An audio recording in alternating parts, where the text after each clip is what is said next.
everybody, this is Christine Bertram, and I'm coming to you on a Tuesday for Tip Tuesday.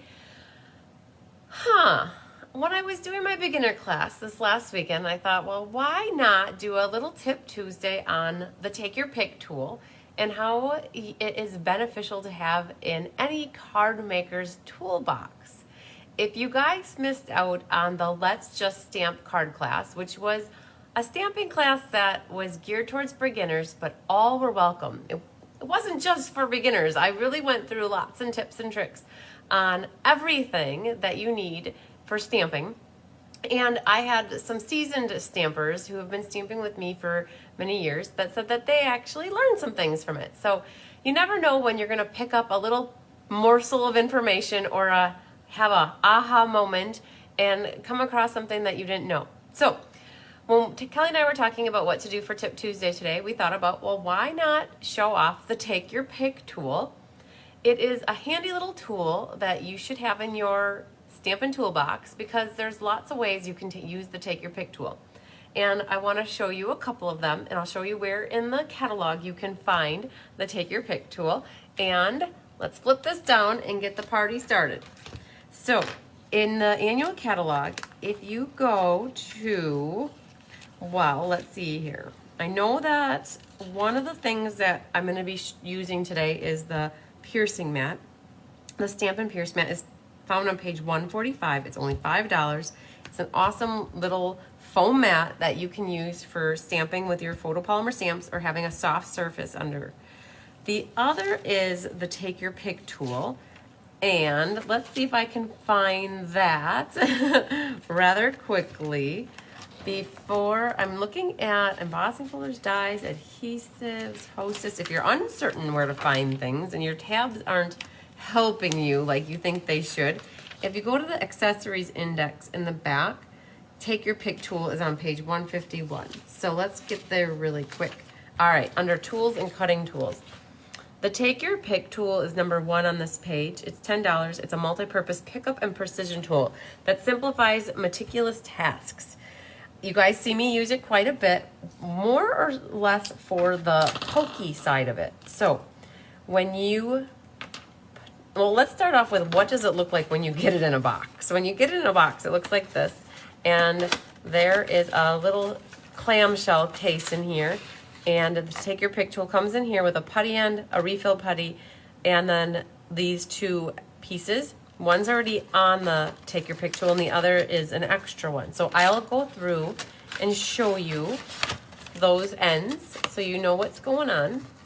Let's get you back in there. Okay, so these ends lock and they have a locking mechanism. I know that once in the past I did have a customer who used a Take Your Pick tool and this didn't lock appropriate for them. So just know that it should always lock in place. The one end is a pointy end, and what you can use the pointy end for is to poke out the insides of flowers, just like that. Okay, so that will help you poking. That also is a great end of your tool to use for getting gems off of the backs of the acetate sheets, which I'll show you in a second because we're going to put these flowers together. On the other end of the pokey tool is a spatula. The spatula can also be used to pick up your embellishments. It's interchangeable with a stylus on this end. The stylus has a ball on one side that's a little bit larger and a little bit smaller one, and it's really hard to see that size difference. I generally never will use that small side. I think it kind of pokes into the paper too much. But where you can use the stylus is awesome with these little flowers. So there's a bundle called Hand Pen Petals, and in that bundle there are a bunch of little flowers that you can die cut. And what you can do with that stylus, with this soft piercing mat underneath, if you go in light little circles, you can massage the paper and kind of give it a worn, curled look. And so your paper will start out flat when you die cut it. You can see that's pretty flat.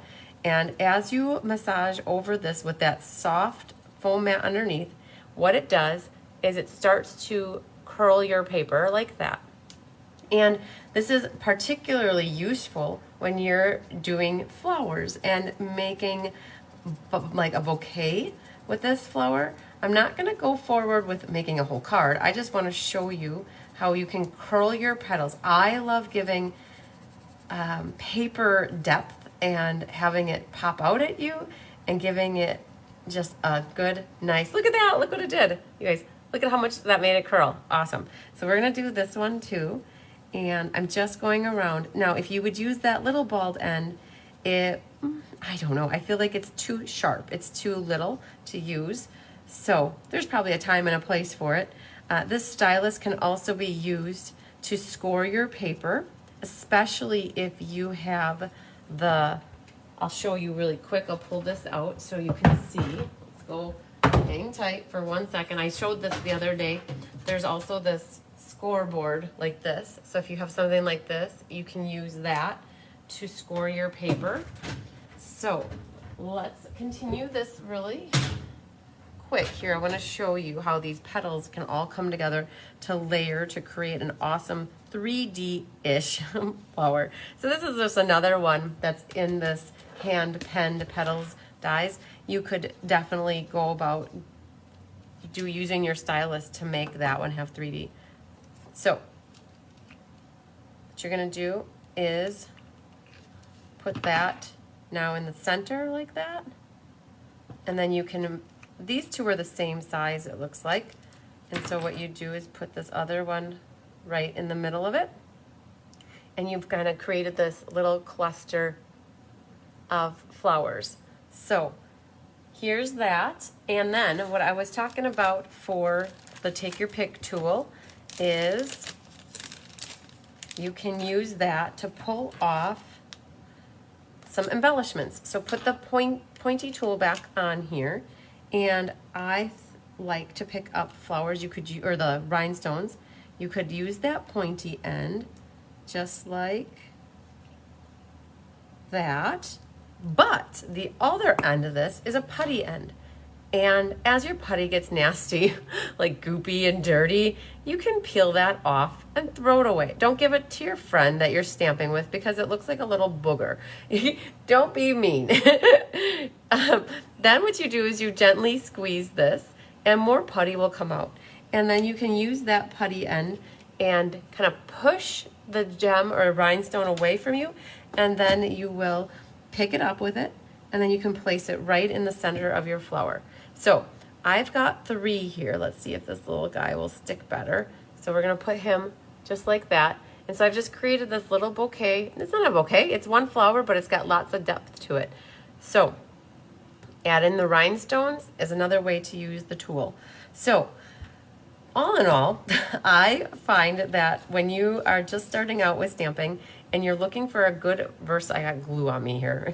When you're looking for a good versatile tool, the Take Your Pick tool is an amazing thing to add to your Stampin' toolbox. With the putty end, with the pointy end, spatula could also be used to pick up stuff, and then also using the stylus on the other end. So the stylus, I think I showed this on Sunday, I generally keep this guy just in there for when I need him. It's in with all my supplies here. And then I keep this guy handy. I'll keep him in anywhere that I'm going to be stamping. I'll keep the Take Your Pick tool really handy. So I hope that helped you guys understand what the Take Your Pick tool is all about and how you can definitely use it in your stamping. And I was going to say in your stamping world and being creative. So, all right, you guys. Watch for Thursday. Kelly's going to have a Technique Thursday for you. I think it's called the vignette technique. So she told me how to spell it. And I'm like, yeah, it has to do with photography. So you're going to love it. It's going to end our Christmas in July card making series. So we did the Tidings and Christmas bundle class. She's done, now it'll be 2 Technique Thursdays with a Christmas card. And then we did the mystery card with a Christmas card. So that'll end our Christmas in July, a quote unquote series that we really didn't have planned in the beginning of July, that we were going to do all this Christmas in July, but stay tuned for her on Thursday. And then you will also be seeing Kelly on Thursday night for the paper pumpkin class. I will be up north, way up north in the boonies, I think, probably. So, all right, you guys, lots of sunshine and love and hugs and happiness to you this week. Bye.